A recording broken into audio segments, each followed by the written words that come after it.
A character's design can reveal a lot of information about someone's personality and lifestyle, especially in JoJo. But what I've noticed is the cornerstone of Araki's character design and expression is hair. Yes, even more so than the outfits. So let's take a look at every Joestar and see what their hair says about them. Because remember, hair is everything. So starting with Jonathan Joestar, and like nearly every aspect of his character, Dio must be taken into account, as in Phantom Blood, these two really complete each other and are written with the others so heavily in mind, which is why later in the series, a lot of the future JoJo's share qualities from both of them, which makes them more complete and well-rounded characters. So looking at Jonathan's hair at the beginning of the part, it's very similar to Dio's, near identical in most scenes, besides the obvious color differences with Dio being depicted in warm and bright colors, and Jonathan in cooler tones, with the anime choosing to use a dark blue, emphasizing their fire and ice duality, which is meant to show that they're two sides of the same coin, a light and shadow. Although Jonathan's hair is shorter and a bit more kempt than Dio's free-flowing locks that are extremely lively, especially in the manga. It's like it's got a life of its own,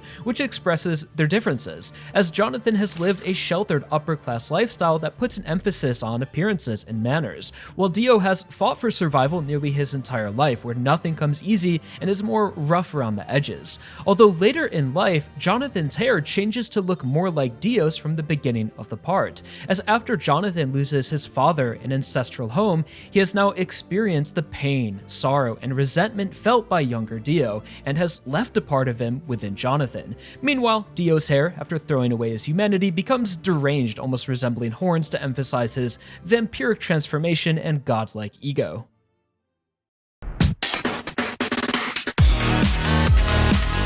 Entering part 2, we have Joseph Joestar, whose hair embodies what I mentioned earlier of how the future JoJo's would take influence from both Jonathan and Dio, with Joseph being the Joestar directly following them and one of the best examples of this. Full of charisma and edginess, yet carries on that spirit of justice, so his hair meets Jonathan and Dio somewhere in the middle. It's not too wild to where he looks insane, but it's not too clean-cut either, and I think uniquely expresses his hysterical quality, being extremely dramatic, energetic, and able to maintain a consistent level of whimsicalness in even the most dire of situations. So his hair, much like his personality, is loud and provocative, as he's known to provoke with this whole "your next line will be" gimmick, and is just really good at getting under people's skin and being the center of attention in no matter what room he's in. So his hair is big and attention demanding, reaching outside of Joseph's personal space, much like himself. Jotaro Kujo is often considered the edgiest Joestar for his stoic demeanor, Eastwood-esque one-liners, and misogyny. Bitch, you're freaking annoying! Move it, bitch. He's our first hat JoJo famously known for his logic-defying hair that amorphously combines together with his hat. Although this is not how his hair always looked, it was an aspect of his design that changed over time. If we look at Jotaro in the early chapters, you can see that his hat and hair are two separate things. The hat is just heavily distressed, with his hair bursting out from the holes, and was much smaller too, just barely resting on top of his head, with his hair curling all around it, nearly engulfed by his untamable hair, which was a bit more realistic and kind of like the Heihachi style from the live action design. And it's around chapter 6 when we see the hat and hair begin to blend together, as when Jotaro summons Star Platinum and is fighting with intense rage, his hair reflects his emotions and becomes more intense. But in just a matter of panels, as the fight concludes, we can see in real time the hat return to its original shape. So I guess the idea was for Jotaro's hair to reflect his rage and become more like Star Platinum's when he fights. Although over time, Araki would settle on a more consistent design of a literal hat with hair on it, as seen in both the anime and manga when he takes it off. So based on the original idea, you could interpret Jotaro's hat being symbolic of his youth and innocence, as in Holly's memory of her loving son, he's seen wearing the hat and it cleanly covers his hair. Although now in young adulthood, his wild hair represents his delinquency and rage, which is destroying and consuming the hat. And to go a step further, the final design of the two blending together could be seen as Jotaro embracing both sides of himself and finding harmony between his kindness and anger. Although Araki probably just found it easier to draw this way.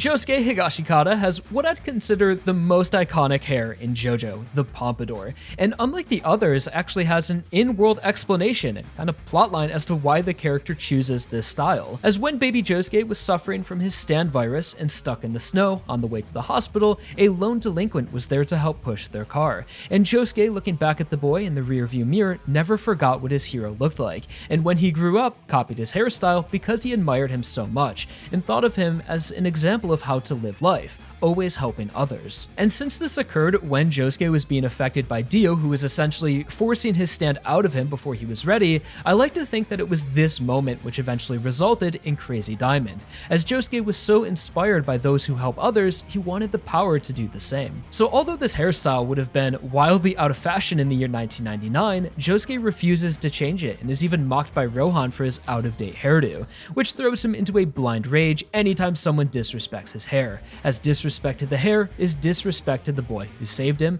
Josuke will always stand up for him, and I love that so much about Josuke, and it tells us he doesn't care what people may think, or he's not trying to impress anyone, but lives life in his own image of what it means to be a good person, even though this hairstyle in Japan has the cultural association with delinquents and criminals, reinforcing it doesn't matter what you look like, but how you live that decides the kind of person you are.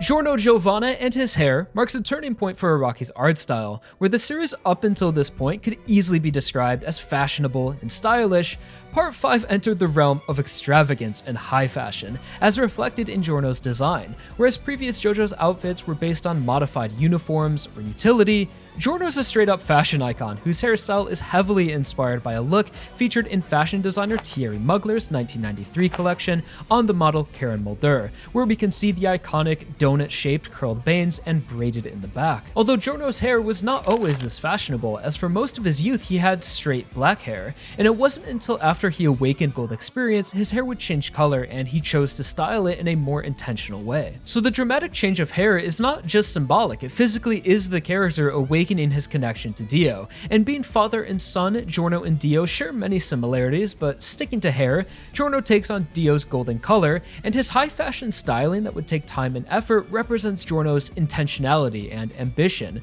where like Dio, he saw the world around him and disagreed with it and set out to change that world instead of being complacent, no matter how difficult that might be, as Giorno sets out as, just a kid to defeat the mafia boss of Passione who has corrupted his community. And by the end of the story, when Giorno has evolved his stand and taken the position of mob boss, his hair begins to flow freely in the golden wind, reminiscent of Dio, showing that Giorno has achieved a similar level of freedom and divinity as vampiric Dio, although thanks to Jonathan's body, he uses his power for justice and to help others, rather than continuing to fuel his ego.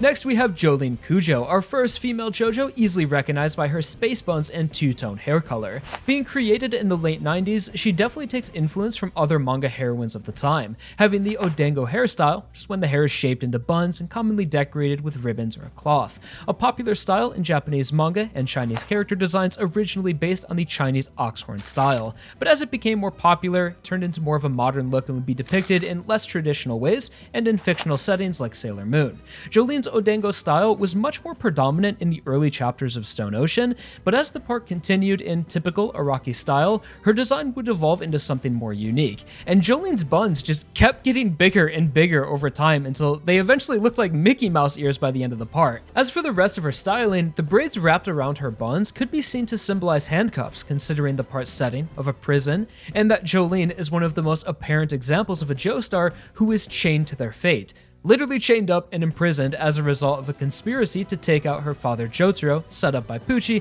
the successor of Dio. Furthermore, the braids that resemble handcuffs are connected to a larger braid at the back of her head, which is identical to Giorno's, the son of Dio. So since Jolyne is so heavily affected by this curse, it could be seen that Jolyne is literally being handcuffed by Dio, this phantom from the past that's just latched onto her back. But after Pucci is defeated and the universe is reset, Jolyne is renamed to Irene and no longer bears the curse of the Joestars, and her hair is nearly exactly the same, except Giorno's braid is missing, and it allows her hair to grow longer and flow freely.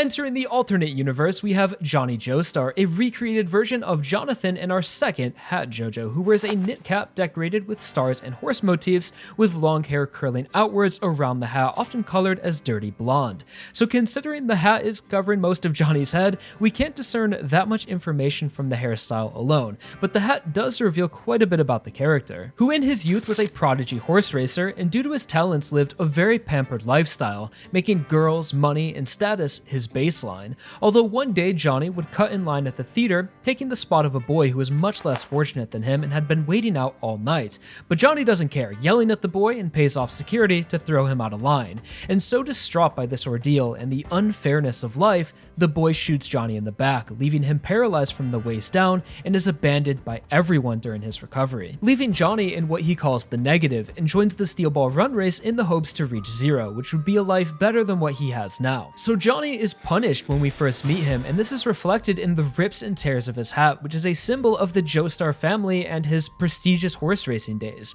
which has now all been tarnished. And poking out of the rips of his hat are pieces of hair that resemble devil horns, showing that Johnny is full of hatred and resentment for what's happened, and in general is considered one of the most quote-unquote evil Joestars, who's depicted as a very flawed human, amoral and selfish, but grows over time and eventually learns to take responsibility for his actions. Josuke Higashikata from Part 8 is our third Hat JoJo, that's 2 in a row now. Araki really must have gotten sick of drawing hair, and has by far the least amount of hair shown by any JoJo. So character design is meant to discern information about said character, their personality and such, although the whole point of Josuke at the beginning of Part 8 is that he has amnesia and doesn't know who he is, so he's intentionally given a very generic outfit belonging to someone else, to obscure the character's true nature. So JoJOLands spoilers, Josuke is a fusion of two people, Kiriyoshikage and Josufume Kujo, one who had hair similar to Jotaro and the other to Josuke from Part 4. And since we really have nothing to go off of here, as we never see Josuke's hair, let's theorycraft. Some think that the hat is literally fused to Josuke's head, as when he's first found, he's completely naked except for the hat, and throughout the part, it's seemingly glued onto his head. Although there is one scene where Josuke is getting dressed where we do see him separated from it, although his hair is obscured by shadows, so we at least know it comes off. And earlier in the part, we saw that they found Kiriyoshikage's body around where Josuke's fusion occurred, and his hair was pretty much the same. So since most of Josuke's body is the original Josufume, with some cells exchanged with Kira and gaining some aspects from him like his black hair, it stands to reason that Josuke would have a small pompadour underneath his hat. There's no reason it would just be taken away, truly making him the alternate Josuke.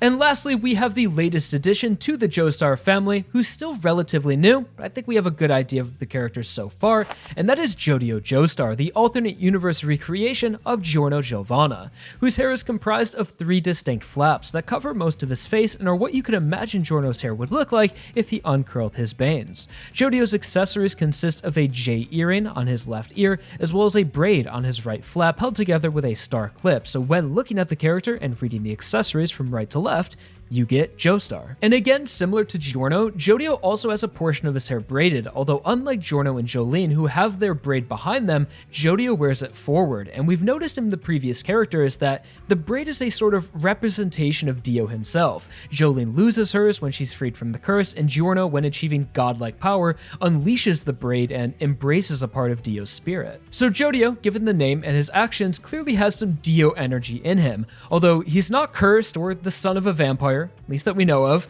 but is much more like young Dio from Phantom Blood, who is molded by his environment and pushed by society to live an immoral life. Although Jodio is nowhere near as instinctually evil as Dio, he's more of a misguided youth who lives in a troubled world where all of the institutions around him are corrupt and are creating a skewed perspective of right and wrong, to where he feels no guilt in selling drugs or petty theft, and in general, he lives very unintentionally. He just seems to do crime because the adults in his life tell him to, and has very little real goals for himself, which could be reflected in how he doesn't really style his hair and just lets it fall flat when compared to Giorno, who was intentional in his actions and his hair. Jodio's moral ambiguity is also reflected in his hair color, where the character's default color scheme when we first saw him is gray, showing that he's somewhere in between the light and dark.